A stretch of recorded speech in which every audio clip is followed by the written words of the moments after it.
I'm Lauren with One Haven Maven, and today I am so excited to share with you my newly decorated front porch that I did as part of a challenge that the DIY Mommy put out. It's her Outdoor DIY and Decor challenge, and I hope that you'll check out all the videos in the playlist. And if you enjoy this one, please give it a like, and don't forget to head over to my channel. I share all things home related, so if that's the kind of content that you enjoy, I would love to have you as a subscriber.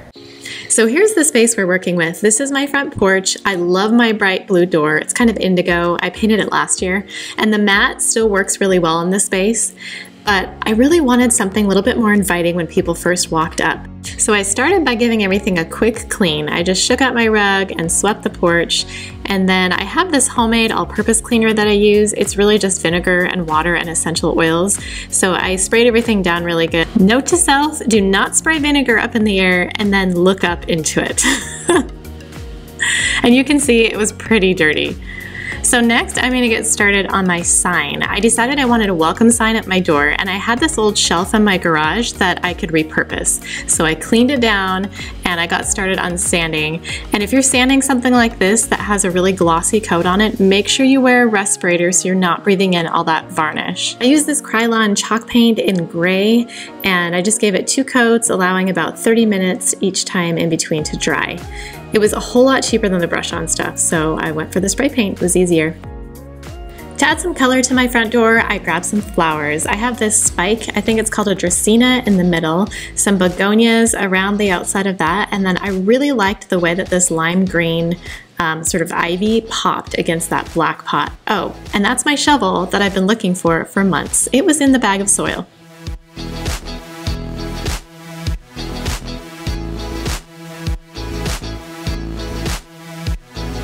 I love the contrast of the different colors and textures here, and as everything grows, it's really gonna fill out. To finish off my sign, I opened up a new document in my word processing program and typed out the word one letter at a time.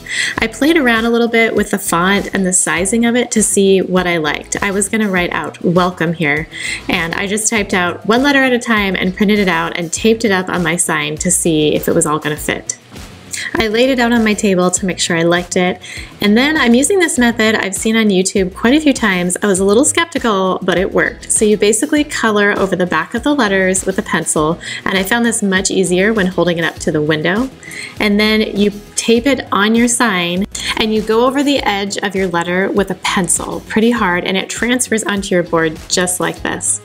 Then I just took some white paint I already had and a fine tip brush, and I just went over this a couple of times, letting it dry in between.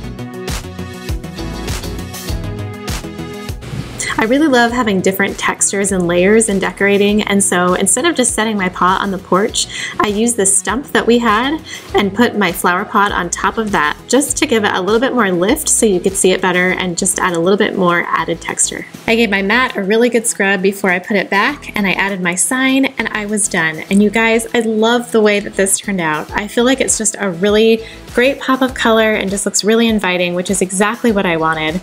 And you guys, it wasn't that hard. If I can do this, you can do this. This sign was a little bit intimidating, but I just think it turned out really well, and I'm really pleased with the space.